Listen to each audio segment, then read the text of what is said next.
सच्चिदानन्दरूपाय विश्वोत्पत्त्यादिहेतवे तापत्रयविनाशाय श्रीकृष्णाय वयं नुमः।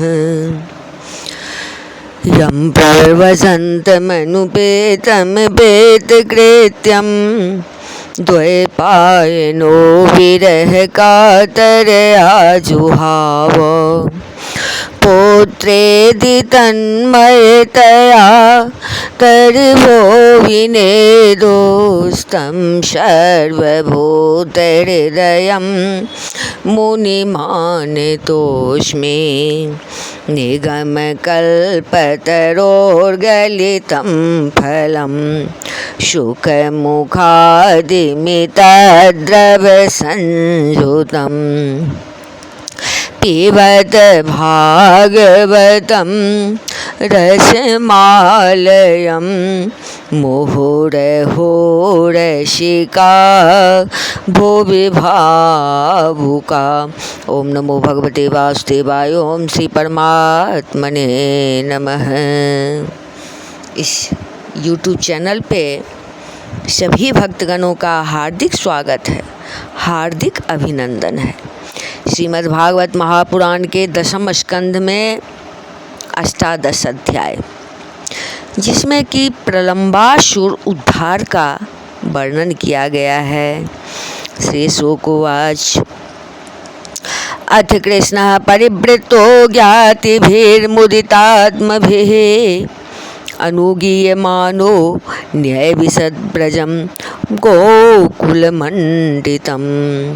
श्री सुखदेव जी कहते हैं, परीक्षित, अब आनंदित स्वजन संबंधियों से घिरे हुए एवं उनके मुख से अपनी कीर्ति का गान सुनते हुए श्री कृष्ण ने गोकुल मंडित गोष्ठ में प्रवेश किया। ब्रजे ब्रे क्रीडतोरेवं गोपालक्षद्यमाया ग्रीष्मो नामर्तुरभवन नाति प्रेयाक्षरीरिणाम। इस प्रकार अपनी योग माया से ग्वाल का सा बेस बनाकर, यानी इस प्रकार अपनी योग माया से ग्वाल बाल सा बेस बनाकर राम और श्याम ब्रज में क्रीड़ा कर रहे थे। उन दिनों ग्रीष्म ऋतु थी। यह शरीरधारियों को बहुत प्रिय नहीं है। शौच वृंदावन गुणेर्वसंतम इव लक्षितः यत्रास्ते भगवान साक्षात् रामेण सह केशवः। परंतु वृंदावन के स्वाभाविक गुणों से वहाँ बसंत की ही छटा छिटक रही थी।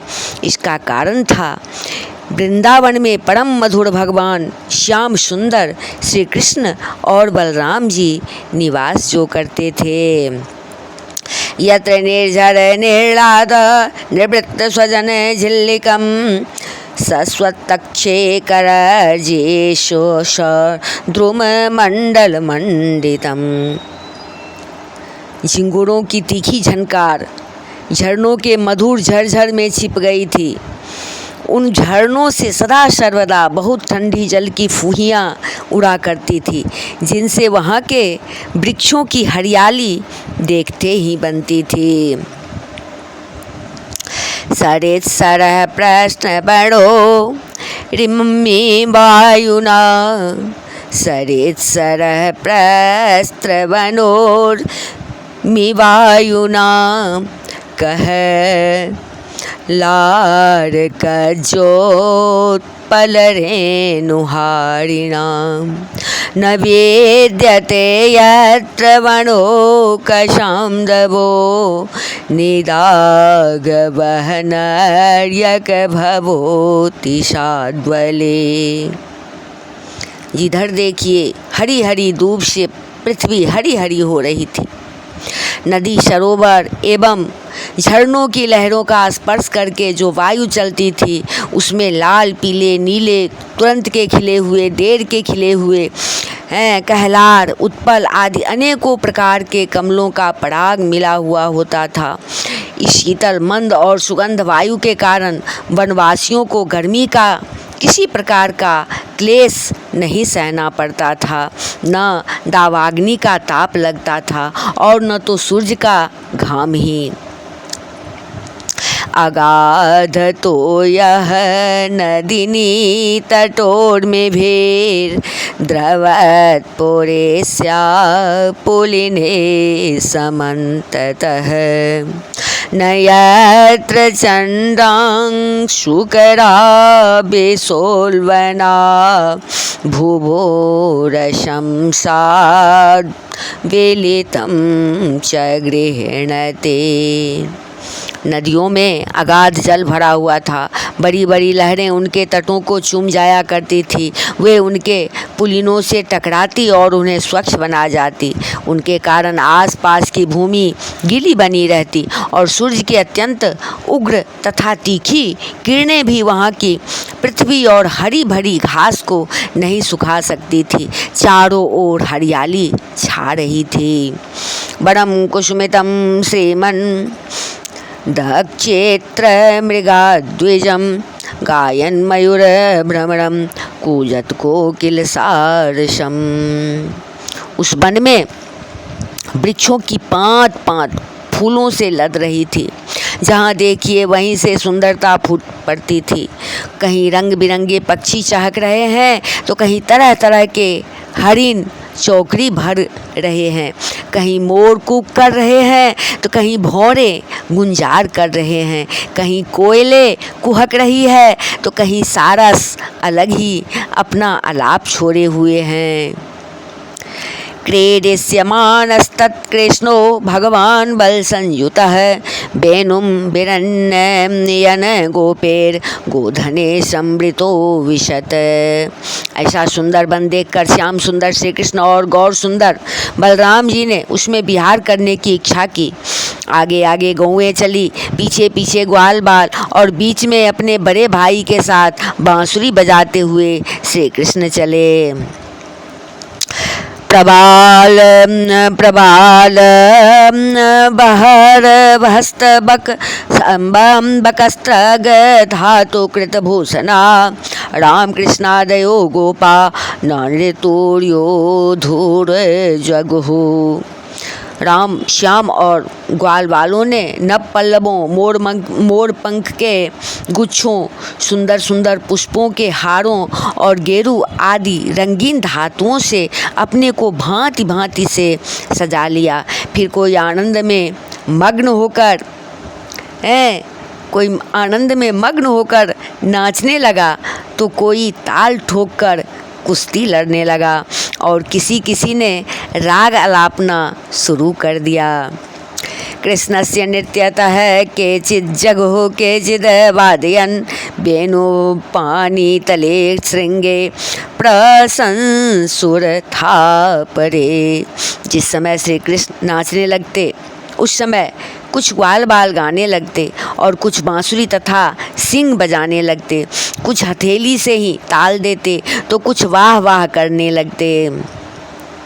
गोप जाति प्रत्यक्षन्नो देवा गोपाल रूपिणः, ईदिरे कृष्ण रामो च नटाइब नटम नृप। परीक्षित, उस समय नट जैसे अपने नायक की प्रशंसा करते हैं वैसे ही देवता लोग ग्वाल वालों का रूप धारण करके वहाँ आते और गोप जाति में जन्म लेकर छिपे हुए बलराम और श्री कृष्ण की स्तुति करने लगते। ब्राह्मणेर लंघने क्षेपे रास्फोटन विकर्षणे, चे क्रीडतोरन्युद्धेन काकपक्षधरो क्वचित। घुंघराली अलकों वाले श्याम और बलराम कभी एक दूसरे का हाथ पकड़कर कुम्हार के चाक की तरह चक्कर काटते, घुमरी परेता खेलते, कभी एक दूसरे से अधिक फांद जाने की इच्छा से कूदते, कूड़ी दागते, कभी कहीं होड़ लगाकर ढेले फेंकते तो कभी ताल ठोक ठोक कर रस्सा कसी करते।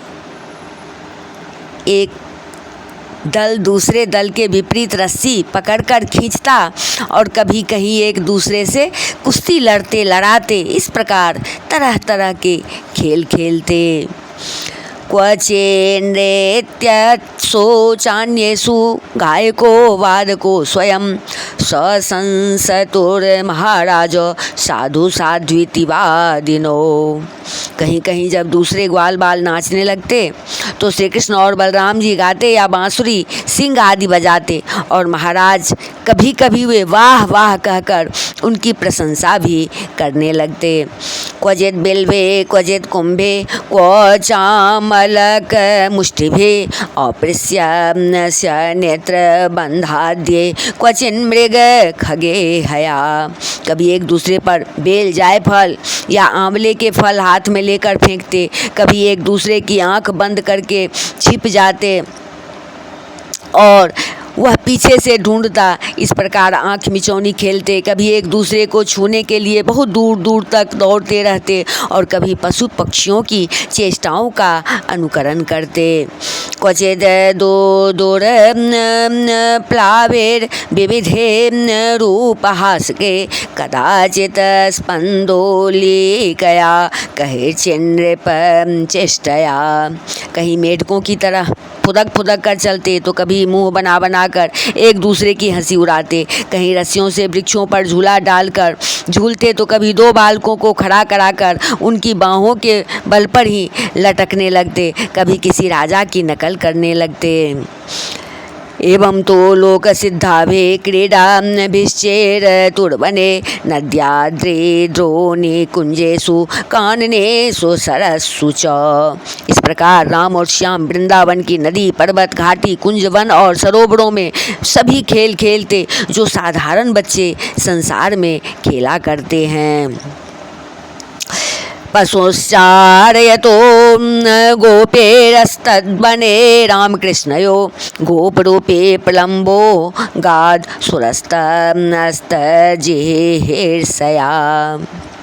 अब एक दिन जब बलराम और श्री कृष्ण ग्वाल बालों के साथ उस वन में गौएं चरा रहे थे, तब ग्वाल के बेस में प्रलम्ब नाम का एक असुर आया। उसकी इच्छा थी कि मैं श्री कृष्ण और बलराम को हर ले जाऊं। तम विद्वानपे दशाढ़ो भगवान सर्वदर्शनः अनुमोदत तत्संज्ञं बधम तस्य विचिन्तयन्।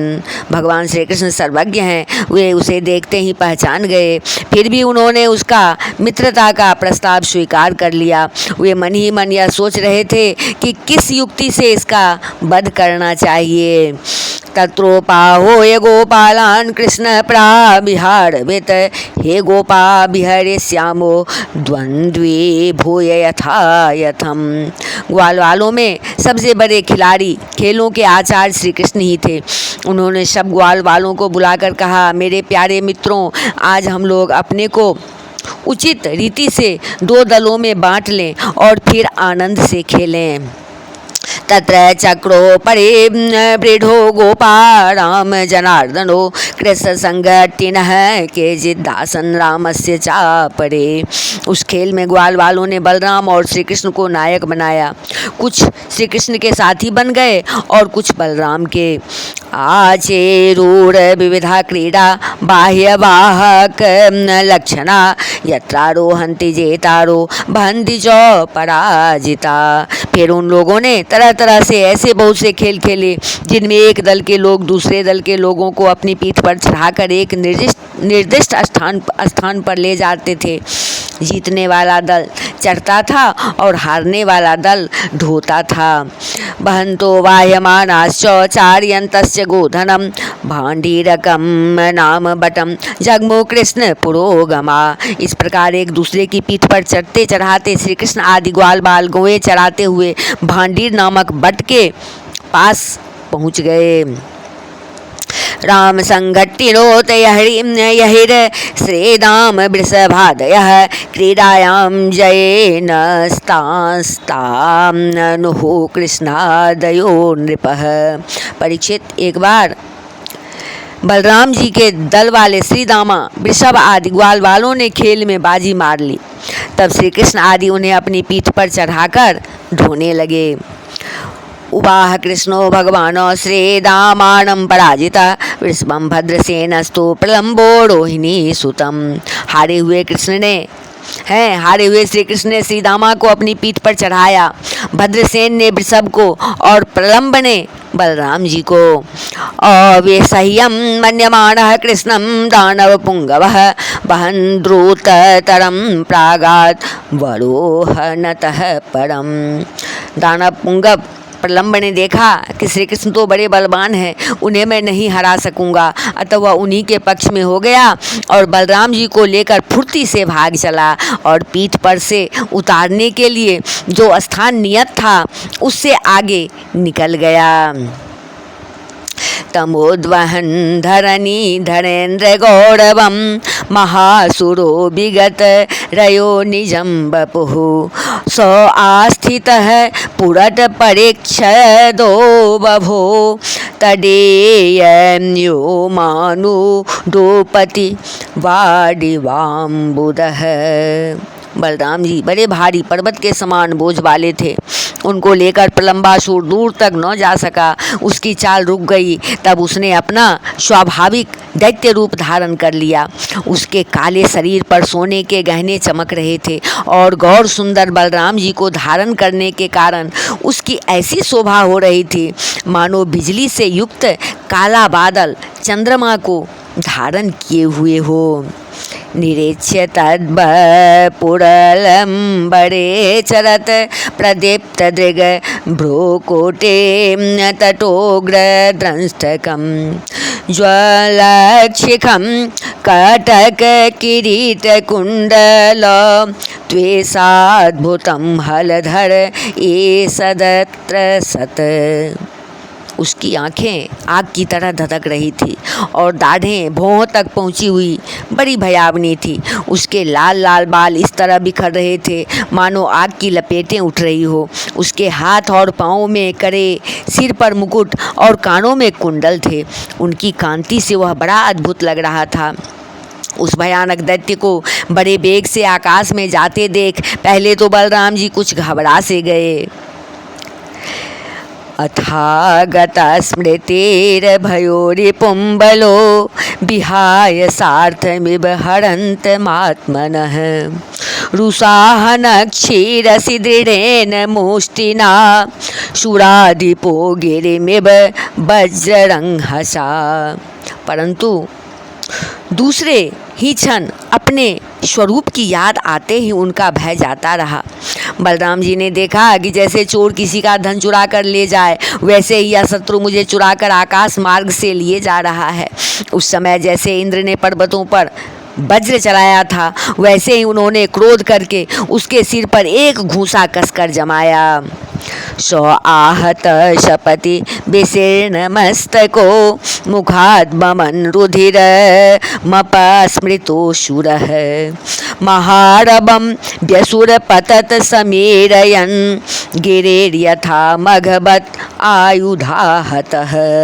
घूसा लगना था कि उसका सिर चूर चूर हो गया। वह मुंह से खून उगलने लगा। चेतना जाती रही और बड़ा भयंकर शब्द करता हुआ इंद्र के द्वारा वज्र से मारे हुए पर्वत के समान वह उसी समय प्राणहीन होकर पृथ्वी पर गिर पड़ा। दृष्ट्वा प्रलम्बं निहतं बलेन बलशालिना गोपासो विस्मिता आसन साधु साध्वीतिवादिनः। बलराम जी परम बलशाली थे। जब ग्वाल वालों ने देखा कि उन्होंने प्रलंबासुर को मार डाला तब उनके आश्चर्य की सीमा न रही। वे बार बार वाह वाह करने लगे। आशीषो वेगनस्तम प्रशंसोस्तधर्णमो प्रेत्यागत विमालिंग्य प्रेम विहुवल चेतसः। ग्वाल बालों का चित्त प्रेम से विहुवल हो गया। वे उनके लिए शुभ कामनाओं की वर्षा करने लगे और मानो मरकर लौट आए हों इस भाव से आलिंगन करके प्रशंसा करने लगे। वस्तुतः बलराम जी इसके योग्य ही थे। पापे प्रलंबे नीते देवा परम निर्वृता अभ्यवर्षन् बलम माल्ये ससंसो साधु साध्विते प्रलंबासुर मूर्तिमान पाप था, उसकी मृत्यु से देवताओं को बड़ा सुख मिला। वे बलराम जी पर फूल बरसाने लगे और बहुत अच्छा किया, बहुत अच्छा किया, इस प्रकार कहकर उनकी प्रशंसा करने लगे। इति श्रीमद्भागवते महापुराणे पारमहंस्यां संहितायां दशमस्कंदे पूर्वार्धे प्रलंब वधो नाम अष्टादशोऽध्यायः। बोल वृंदावन बिहारी लाल की जय, राजा रामचंद्र की जय, अम्बा जनक नंदनी की जय, भास्कर भगवान की जय, बजरंगबली की जय, उमापति महादेव की जय, श्रीमद्भागवत महापुराण की जय। बोलिए सब संतन की जय। जय जय श्री राधे।